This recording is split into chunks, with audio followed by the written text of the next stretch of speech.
Bonjour, bonjour.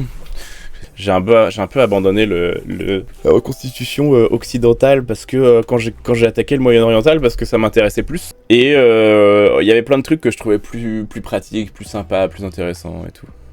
Notamment les pantalons. C'est-à-dire que sur l'Occident à cette époque-là, vous avez la combinaison chausse et bray, qui sont donc un caleçon et des grosses chaussettes portées par-dessus. Chaussettes qui remontent jusqu'à votre ceinture. C'est ça qui vous fait alors une espèce de pantalon. Alors que au Moyen-Orient, à cette époque-là, on a eu la bonne idée de faire des pantalons. C'est quand même vachement plus pratique. Ça y est, j'ai regardé la saison 2 de Andorre là. C'est vachement bien. C'est vachement bien. Vis-à-vis de l'actualité, c'est un peu glaçant, je trouve. On est là genre, ah, les scénaristes, ils se sont... Ah là là. De quoi ont-ils bien pu s'inspirer? Je vois pas du tout. Voyons voir, qu'est-ce qu'on a comme thématique? La montée du fascisme, ok. Pourquoi est-ce que certains, au mépris de toute réalité, décident d'y souscrire? Très bien. Comment provoquer des événements pour ensuite les utiliser comme propagande pour justifier un génocide? Ok. J'étais genre, oh les gars, là, wouh. Je comprends même pas comment ça a pas plus... comment les gens en ont pas plus parlé, tellement c'est clair que les inspirations sont claires, même si c'est un mélange de trucs, mais vraiment j'étais là genre, wow, c'est... Ouh. Ambiance. Ce que j'aime bien dans cette série, c'est que vraiment, c'était le cas dans la saison 1, mais là dans la saison 2, on le voit encore plus, je trouve, cette sortie de l'univers tout beau de Star Wars. Andorre, on nous montre le dur, quoi. On nous montre justement les gens qui ont été... qui se sont salis les mains pour que la rébellion puisse avoir les armes.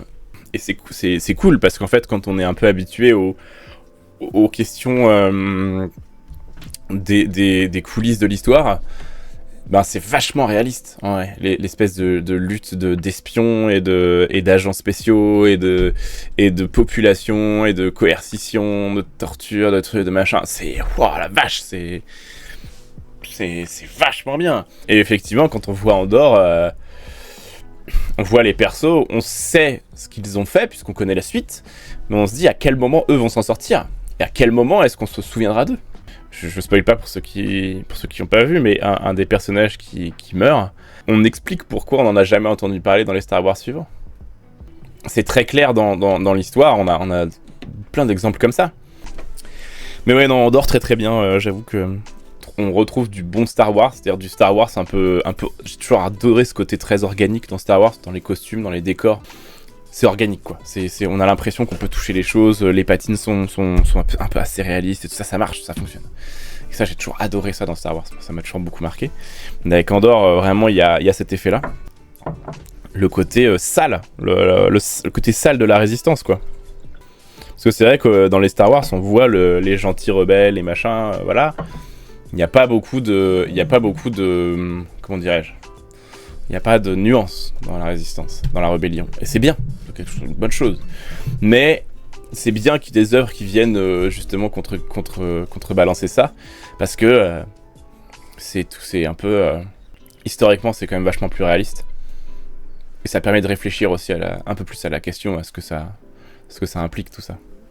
Coruscant dans Andorre existe. Mais ce qui est bien avec Coruscant dans Andorre, c'est que ils ont réussi à faire des quartiers différents, des espaces qui sont très lisses, parce que déjà maîtrisés par l'Empire. Et en plus de ça, des beaux quartiers, quoi. Et d'un autre côté, il va y avoir des rues un peu plus sales, des immeubles délabrés, des trucs comme ça. Et du coup, c'est une grande ville, ça fonctionne super bien. On voit un personnage qui est du mauvais côté et qui commence à se poser des vraies questions. Suite à un discours qu'il entend, il se pose des questions, il se dit putain, est-ce que c'est pas moi qui suis du mauvais côté, est-ce que machin et tout, et on sent qu'il est en train de basculer en fait.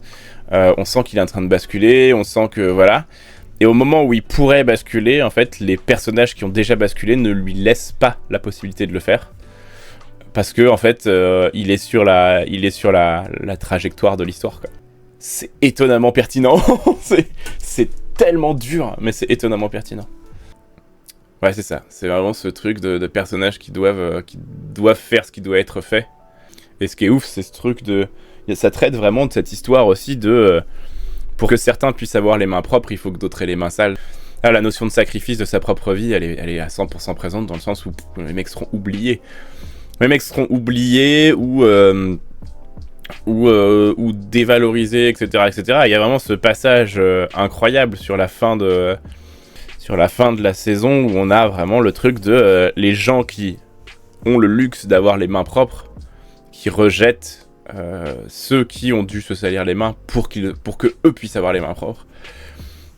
Et que autour de la table, il y en a qui sont pas d'accord avec ça, mais qui osent pas trop parler, et c'est un peu... ça, c'est vraiment bien fait. C'est très bien écrit. Hein. Mais c'est difficile quand on regarde un truc qui est vraiment très bon, de se dire, putain, qu'est-ce que je regarde maintenant ?